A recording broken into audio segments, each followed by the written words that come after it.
کتابوں کے اندر ایک بڑا عجیب و غریب واقعہ لکھا ہے اس کہ ملک روم کے اندر عمیر بن حبیب ایک بہت بڑا آدمی تھا جو بہت زیادہ خوبصورت تھا، جسم کے اعتبار سے لمبا تھا اور جسم کے اعتبار سے مضبوط تھا، قوی تھا، پاورفل آدمی تھا۔ جب وہ روم کے ہاتھوں میں قید ہو گیا تو وہاں کا ایک سردار ان کو پکڑ کر کہنے لگا کہ اے آدمی، تو بڑا خوبصورت نظر آتا ہے، تو بڑا حسین اور جمیل نظر آتا ہے، جسم کے اعتبار سے بھی بہت زیادہ لمبا ہے، جسم کے اعتبار سے بھی بہت زیادہ مضبوط ہے، جسم کے اعتبار سے بہت زیادہ طاقتور آدمی نظر آ رہا ہے۔ تو چنانچہ روم کا ایک سردار اس آدمی سے یعنی عمیر بن حبیب سے کہنے لگا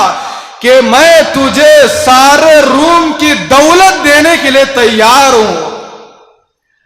اپنی خوبصورت نوجوان لڑکی کو دینے کے لیے بھی میں تیار ہوں، لیکن میری ایک چھوٹی سی شرط ہے۔ کیا ہے؟ میں تجھے سارا کا سارا مال دینے کے لیے تیار ہوں، ساری سلطنت دینے کے لیے تیار ہوں، میں اپنی خوبصورت لڑکی کو تیرے حوالے کرنے کے لیے برجستہ تیار ہوں، لیکن میری چھوٹی سی ایک شرط کو قبول کرنا پڑے گا، میری ایک چھوٹی سی شرط کو منظور کرنا پڑے گا۔ چنانچہ وہ عمیر بن حبیب کہنے لگا، پوچھنے لگا، اے سردار، اے حضور، بتائیے آپ کی کیا شرط ہے؟ چنانچہ روم کا سردار کہنے لگا کہ اگر تو عیسائی ہو جائے تو میں تجھے ساری سلطنت دینے کے لیے تیار ہوں، ساری بادشاہت دینے کے لیے میں تجھے اسی وقت تیار ہوں، میں تجھے سارے ملک روم کا ذمہ دار، councillor, M L A, M P بنانے کے لیے اس وقت میں تیار ہوں، صرف ایک چھوٹی سی شرط کو تو قبول کرنا پڑے گا۔ کتنی شرط؟ صرف ایک چھوٹی سی شرط کو اگر تو قبول کر لے گا تو سارے روم کا تو بادشاہ بن جائے گا، سارے روم کا تو ذمہ دار بن جائے گا، سارے روم کا تو حاکم بن جائے گا۔ تو پوچھنے لگا کہ جی حضور، بتائیے آپ کی کیا شرط ہے، کس شرط پر مجھے عمل کرنا پڑے گا؟ چنانچہ وہ سردار کہنے لگا کہ تو اپنا مذہب چھوڑ کر عیسائیت کے مذہب کو قبول کرنا پڑے گا۔ کون سے مذہب کو چھوڑ کر؟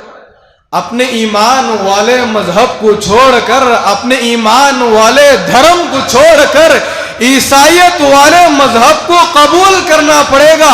اگر تو عیسائیت والے مذہب کو قبول کر لے گا، اگر تو عیسائیت کے مذہب میں داخل ہو جائے گا تو میں تجھے سارے روم کا بادشاہ بناؤں گا۔ چنانچہ عمیر بن حبیب ڈنکے کی چوٹ پر اسی وقت برجستہ کہنے لگے، اے سردار، اے سردار، اگر تو سارے روم کی بادشاہت دینے کے لیے تیار ہو جائے، اگر تو ایک لڑکی نہیں ہزاروں لڑکیوں کو، خوبصورت نوجوان لڑکیوں کو اگر میرے قدموں میں لا کر ڈال دے تو 1 گھنٹے کے لیے تو دور کی بات ہے، آدھے گھنٹے کے لیے تو دور کی بات ہے، 15 منٹ کے لیے تو دور کی بات ہے، 1 منٹ کے لیے تو دور کی بات ہے، اے سردار، اے وزیر اعلیٰ، اے حاکم، میں 1 سیکنڈ کے لیے بھی اپنے ایمان کو چھوڑنے کے لیے تیار نہیں ہوں۔ کتنے سیکنڈ کے لیے؟ صرف 1 سیکنڈ کے لیے، 1 گھنٹے کے لیے دور۔ آگے چل کر بتاؤں گا واقعہ کیا ہے۔ 1 سیکنڈ کے لیے بھی میں اپنا مذہب چھوڑنے کے لیے تیار نہیں ہوں، 1 سیکنڈ کے لیے اپنا دھرم بدلنے کے لیے اس وقت تیار نہیں ہوں۔ تو وہ سوچنے لگا کہ اتنی بادشاہت دینے کے باوجود، ایک خوبصورت نوجوان لڑکی اس کی خدمت میں پیش کرنے کے باوجود پھر بھی یہ عیسائیت کے مذہب کو قبول نہیں کر رہا ہے، یہ اپنے ایمان سے باز نہیں آ رہا ہے، چلو اس کے لیے دوسری تدبیر اختیار کرتے ہیں۔ چونکہ تقوی کی عنوان پر ہمارا بیان ہو رہا ہے، اس لیے میں یہ واقعہ عرض کرتا چل رہا ہوں۔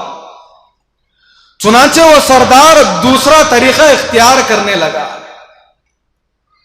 اب اس کو کیسے بھی ایمان سے نکالنا ہے، گناہوں کی دلدل میں اس کو پھنسانا ہے، اور عیسائیت کے مذہب میں اس کو کسی بھی طرح داخل کروا کے رہنا ہے۔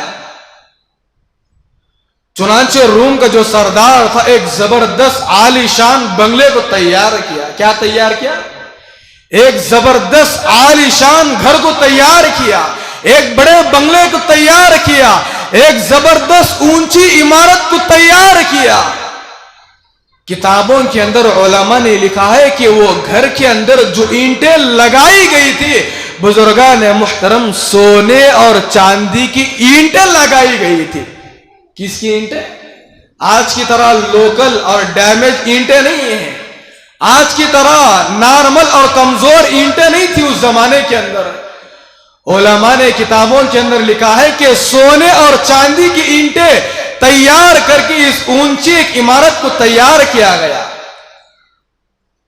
جب اونچی عمارت جو تیار ہو گئی، خوبصورت بنگلہ تیار ہو گیا، خوبصورت عالیشان ایک بلڈنگ تیار ہو گئی، چنانچہ وہ سردار کہنے لگا ایک خوبصورت نوجوان لڑکی سے، اب میں تجھے اس گھر کے اندر داخل کرنے والا ہوں، تیرے ساتھ میں ایک عمیر بن حبیب ہے جو خوبصورت ہے، جو نوجوان ہے، جسم کے اعتبار سے طاقتور مضبوط ہے، اس نوجوان آدمی کو میں تیرے ساتھ بھیج رہا ہوں، تیری ذمہ داری بنتی ہے، تیرا ایک کام بنتا ہے کہ اس نوجوان کو گناہوں کی طرف مائل کرے، اس نوجوان کو گناہوں کی طرف لے کر جائے۔ بزرگان محترم، جب وہ سارا بنگلہ تیار ہو گیا، ساری عمارت تیار ہو گئی، سارا گھر تیار ہو گیا، چنانچہ وہاں کا جو سردار تھا، ملک روم کا جو سردار تھا، اس نوجوان کو اس روم کے اندر، اس گھر کے اندر داخل کر دیا، داخل کر کے دروازے کو بند کر دیا، دروازے کو قفل لگا دیا، دروازے کو لاک کر دیا،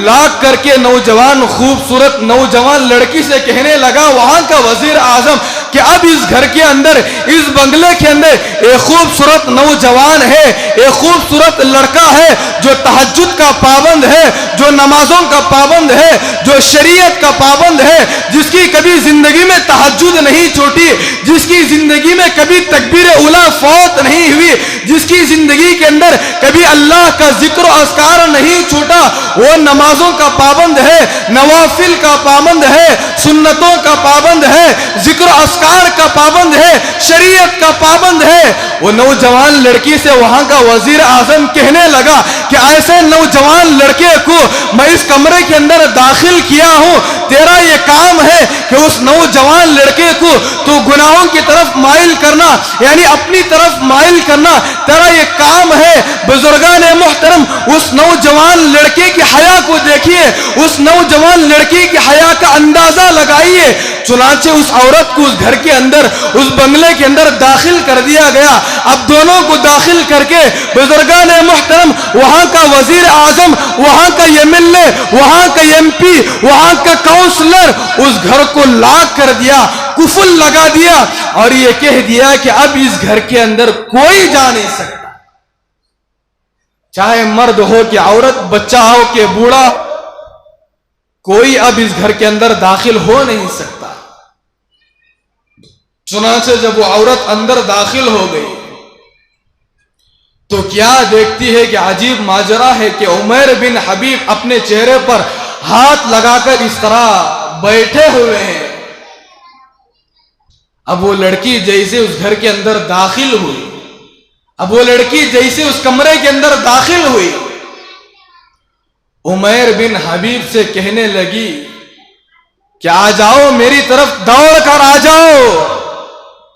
اب اس بند کمرے میں مجھے اور آپ کو کوئی دیکھنے والا نہیں ہے۔ کیا کہنے لگی؟ اس بند کمرے کے اندر مجھے اور آپ کو کوئی دیکھنے والا نہیں ہے۔ چلو میں اور آپ ہم دونوں مل کر گناہ کرتے ہیں، نعوذ باللہ من ذالک بدکاری والا کام کرتے ہیں، یہ کون کہہ رہی ہے بزرگان محترم؟ یہ خوبصورت لڑکی ایک نوجوان لڑکے کو اپنی طرف مائل کرنا چاہ رہی ہے، لیکن بزرگان محترم اس نوجوان کی حیا دیکھیے. آگے چل کر بتاؤں گا کہ مکمل 3 دن 3 راتیں ہو چکی ہیں. کتنے دن کتنی راتیں؟ 3 دن 3 راتیں مکمل ہو چکی ہیں. عمیر بن حبیب نے 3 دن 3 راتیں اپنے پیٹ کے اندر ایک لقمہ تو داخل کرنا دور کی بات ہے بزرگان محترم، پانی کا ایک قطرہ بھی اپنے اس پیٹ کے اندر کو داخل نہیں کیا. اس گھر کے اندر شراب بھی رکھی گئی تھی، سور کا گوشت بھی رکھا ہوا تھا، کھانے کے لیے کھانا پکا کر رکھ دیا گیا تھا، پینے کے لیے پانی رکھا ہوا تھا. لیکن 3 دن ہو گئے، 3 راتیں ہو گئے، ابھی یہ کیا معاملہ ہے، کیا ماجرا ہے؟ ابھی عورت پوچھنے لگی، یہ نوجوان لڑکے سے کہنے لگی، اے نوجوان تو کیا مصیبت ہے، کیا آفت ہے، کیا بلا ہے کہ تو میری طرف آنکھ اٹھا کر بھی کیوں نہیں دیکھتا؟ کیا اٹھا کر؟ 3 دن ہو گئے، 3 راتیں ہو گئی، مجھے اور آپ کو اس بند کمرے کے اندر کوئی دیکھنے والا نہیں ہے. 3 دن 3 راتیں مکمل ہو چکی ہے. اے نوجوان لڑکے، اے خوبصورت لڑکے، اے حسین و جمیل نوجوان، 3 دن 3 راتیں ہو گئے، کیا معاملہ ہے، کیا ماجرا ہے کہ تو میری طرف آنکھ اٹھا کر بھی نہیں دیکھتا؟ بزرگان محترم اس نوجوان کی حیا دیکھیے. وہ نوجوان ڈنکے کی چوٹ پر کہنے لگا، اے نوجوان لڑکی، میری پیاس اس حد تک پہنچ چکی ہے، یہ جو شراب رکھی ہوئی ہے اب اس وقت میرے لیے حلال ہے. کیا ہو؟ اے نوجوان لڑکی، یہ میرے سامنے جو شراب کا پیالہ رکھا ہوا ہے اس وقت میری پیاس اس حد تک پہنچ چکی ہے کہ یہ شراب میرے لیے اس وقت حلال ہے. یہ جو سور کا گوشت رکھا ہوا ہے، میری بھوک کی شدت اس قدر پہنچ چکی ہے، اس حد تک پہنچ چکی ہے کہ اب یہ میرے لیے حلال ہے. وہ نوجوان لڑکا اس خوبصورت نوجوان لڑکی سے کہنے لگا، اے نوجوان لڑکی، اے خوبصورت حسین و جمیل نوجوان لڑکی، اگر 30 راتیں، اگر 30 دن بھی اگر تو میرے سامنے بیٹھی رہی اسی وقت تو میں 30 دن 30 راتیں ہونے کے بعد بھی تیرے چہرے پر نظر اٹھا کر ڈالنے کے لیے تیار نہیں. اس لیے کہ بند کمرے کے اندر ظاہر سی بات ہے کہ کوئی مرد دیکھ نہیں سکتا،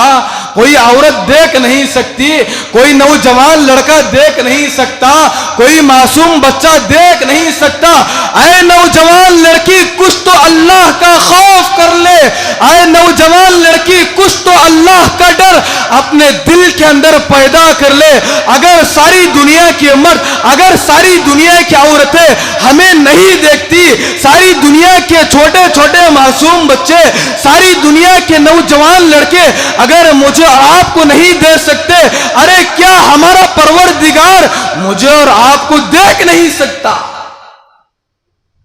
مجھے اللہ کا ڈر ہے، مجھے اللہ کا خوف ہے، میرے اندر حیا ہے. جو اللہ تبارک و تعالی مجھے دیکھ رہا ہے، 1 سیکنڈ کے لیے بھی میں اپنے نظروں کو تیرے چہرے کے اوپر ڈالنے کے لیے تیار نہیں ہوں. چنانچہ وہ عورت بزرگان محترم روتے ہوئے باہر آ کر کہنے لگی کہ میں نے آج تک سارے انسانوں میں اس طرح کے انسان کو کبھی میں نے دنیا کی تاریخ میں نہیں دیکھا.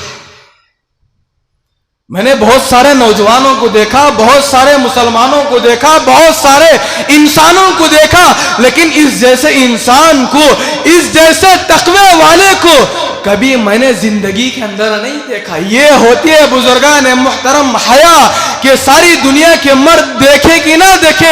اپنے اندر اللہ کا ڈر ہونا چاہیے۔ ظاہر سی بات ہے کہ آج ساری دنیا کے اندر اگر آپ بازار کو جائے، اگر آپ مارکیٹ کو جائے، اگر آپ گلی کوچوں میں جائے، آج کا زمانہ امپورٹنٹ زمانہ ہے کہ آج اللہ معاف فرمائے، اللہ ہم سب کی حفاظت فرمائے، خاص طور پر اللہ ہماری قوم کی ماں اور بہنوں کی حفاظت فرمائے۔ جب گھر سے باہر نکلتی ہے تو اس طرح بن سور کر کے نکلتی ہے کہ ہر آدمی اس کی طرف دیکھنے پر مجبور ہوتا ہے۔ آج کی عورت، ہر مرد، ہر نوجوان، ہر بوڑھے کو اس طرح میک اپ کر کے، اس طرح اپنے آپ کو بن کے سوار کے نکالتی ہے کہ ہر آدمی کو اپنی طرف دیکھنے کے لیے زنا کی دعوت دیتی ہے۔ یاد رکھیے گا بزرگان محترم، حدیث پاک میں نبی کریم صلی اللہ علیہ وسلم نے فرمایا کہ جو بندہ اپنے ان آنکھوں سے غلط چیزوں کو دیکھتا ہے،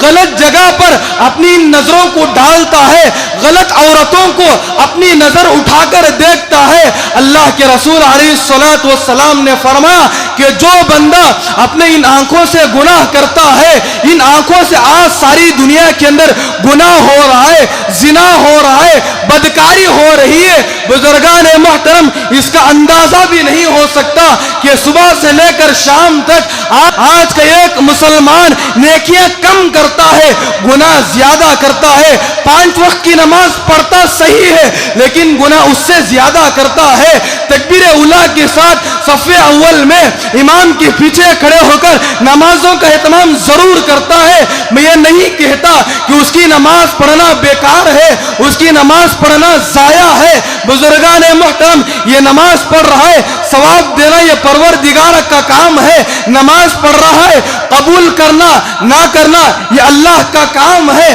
میں یہ کہنا چاہتا ہوں کہ آج کا انسان جتنی نیکیاں کر رہا ہے، جتنے گناہ کر رہا ہے وہ اس سے زیادہ کر رہا ہے، نماز کم پڑھتا ہے، دین کا کام کم کرتا ہے، کلام اللہ شریف کی تلاوت کم کرتا ہے، ذکر و اذکار کم کرتا ہے۔ بزرگان محترم ان تمام چیزوں کے مقابلے میں اپنے ان آنکھوں سے گناہ زیادہ کر رہا ہے۔ یاد رکھیے گا بزرگان محترم، قیامت کے دن اللہ تبارک و تعالیٰ کے دربار میں مجھے بھی حاضر ہونا ہے، آپ کو بھی حاضر ہونا ہے، بلکہ ساری دنیا کے اندر جتنے ایمان والوں کا طبقہ ہے، جتنے مسلمان ہیں، سب اللہ کے دربار میں حاضر ہو کر ایک ایک چیز کا حساب دینا ہے۔ تو میں بتا رہا تھا حدیث پاک میں نبی کریم صلی اللہ علیہ وسلم نے فرمایا کہ جو مرد یا جو عورتیں اپنے ان آنکھوں سے غلط چیزوں کی طرف دیکھتے ہیں، غلط چیزوں کے اوپر اپنی نظر کو ڈالتے ہیں، اس کے ذریعے سے لذت کو، مزے کو محسوس کرتے ہیں، اللہ کے نبی نے فرمایا کہ اس چھوٹے سے گناہ کی بنیاد پر اس کا جسم بھی کمزور ہو جائے گا، اس کا دل بھی کمزور ہو جائے گا، اس کا ایمان بھی کمزور ہو جائے گا۔ جو نیک کام کرے گا قبول ہوگا یا نہیں ہوگا اس کی کوئی گارنٹی نہیں ہے۔ بزرگان محترم اور 2 واقعات رہ گئے تھے، ایک بات بتا کر اپنی بات کو ختم کرنا چاہتا ہوں۔ حدیث پاک میں اللہ کے رسول علیہ الصلوۃ والسلام نے فرمایا کہ جو بندہ دنیا میں رہتے ہوئے اپنی ان نظروں کی حفاظت کرتا ہے، اپنے ان آنکھوں کی حفاظت کرتا ہے، گناہوں سے اپنے آپ کو بچاتا ہے، تو اللہ پاک قیامت کے دن اس کے لیے جنت میں جانے کے لیے حوریں تیار کر کے رکھا ہے۔ اللہ پاک سے بندہ پوچھے گا، اے اللہ یہ اتنی حوریں کس بدلے میں دی جا رہی ہے، اتنی حوریں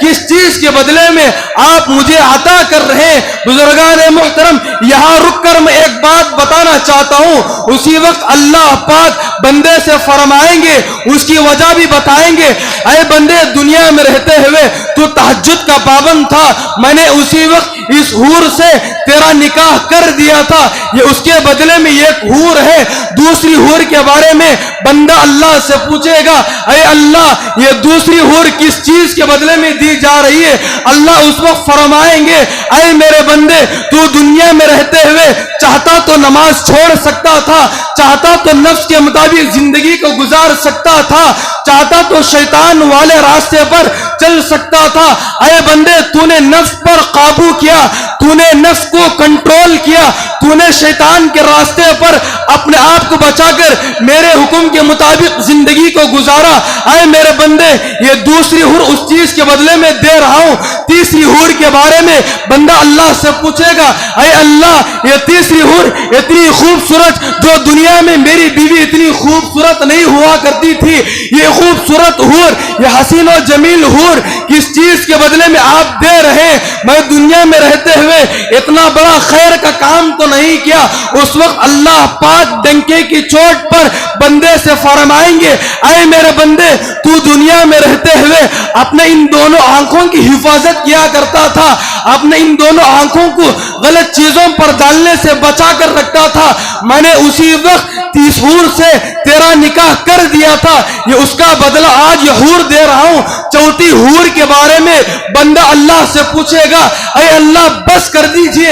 ان حوروں کو لے کر میں کیا کروں گا؟ اللہ پاک فرمائیں گے، اے میرے بندے تو دنیا میں رہتے ہوئے تو خود بھی گناہوں سے بچتا تھا، دوسروں کو بھی دعوت و تبلیغ کے ذریعے، دین کی محنت کے ذریعے، گش والے عمل کے ذریعے، عام بات کے ذریعے جا کر گلی گلی میں، کوچوں کوچوں میں، محلے محلے میں جا کر ایک ایک آدمی کو دین کی دعوت پہنچاتے تھے، دعوت والی بات پہنچاتے تھے، گناہوں سے بچنے کی ترغیب دیتے تھے، بھلائی کی رہنمائی کرتے تھے۔ یہ تیرا چھوٹا سا عمل آج اس مقام کو پہنچ گیا ہے، اس عمل کی بنیاد پر میں تجھے یہ حور عطا کر رہا ہوں۔ بزرگان محترم، جو آدمی دنیا میں رہتے ہوئے اپنی نظر کی حفاظت کرتا ہے، کتابوں کے اندر علماء نے لکھا ہے کہ حضرت مولانا حکیم اختر صاحب رحمت اللہ علیہ نے فرمایا کہ جو اللہ کا بندہ دنیا میں رہتے ہوئے اپنی نظر کی حفاظت کرتا ہے صرف اس لیے کہ اللہ اور اس کے رسول راضی ہو جائے، اللہ اور اس کا رسول ان کو دیکھنے سے منع کیا ہے، ان پر نظر ڈالنا، غلط عورتوں پر، خبیث عورتوں پر، گندی عورتوں پر، زانی عورتوں پر نظر ڈالنے سے اللہ اور اس کا رسول منع کر رہا ہے، شریعت منع کر رہی ہے۔ تو بزرگان محترم، حضرت مولانا حکیم اختر صاحب رحمت اللہ علیہ نے فرمایا کہ اس کا یہ عمل اللہ پاک کو اتنا خوبصورت ہے، اللہ پاک اس کے اس عمل سے اتنا خوش ہوتے ہیں کہ اسی وقت اس کے اس عمل سے جنت کی ایک حور سے اس کا نکاح فرما دیتے ہیں۔ بزرگان محترم، ایک چھوٹا سا عمل ہے، اپنی نظر کی حفاظت کرنا ہے۔ بائی چانس اگر کسی عورت کے اوپر ہماری نظر پڑ گئی، اللہ کے ڈر سے، اللہ کے خوف سے استغفار کر لیجئے، ہمارے نامہ اعمال میں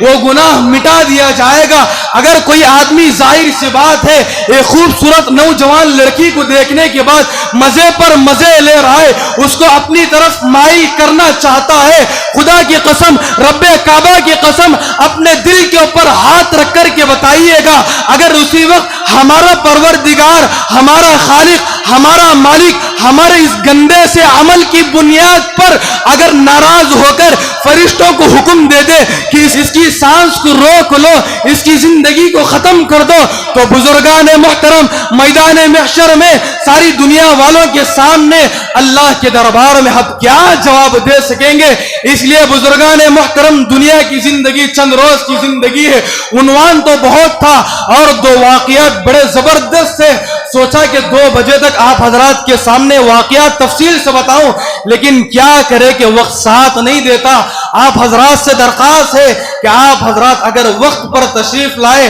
تو کافی باتیں ہم آپ حضرات کی خدمت میں پیش کر سکتے ہیں۔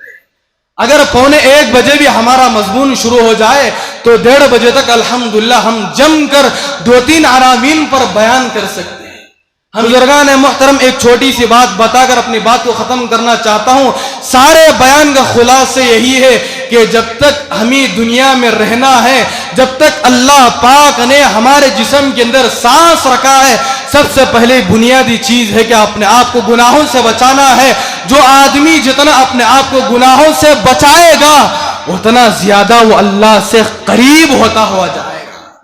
کس سے قریب ہوتا جائے گا؟ جو آدمی اپنے آپ کو گناہوں سے بچائے گا اتنا زیادہ وہ اللہ کے قریب ہوتا ہوا جائے گا۔ جو بندہ اللہ سے قریب ہوتا ہوا جائے گا اللہ پاک اس کے سارے مسئلوں کو حل کر دیں گے۔ بس اللہ پاک سے دعا فرمائیں کہ اللہ پاک مجھے اور آپ کو، بلکہ ساری دنیا کے اندر جتنے ایمان والے ہیں، جتنے مسلمان ہیں اپنے آپ کو گناہوں سے بچا کر زندگی گزارنے کے ہم سب کو توفیق عطا فرمائے. آمین. وآخر دعوانا ان الحمد للہ رب العالمین.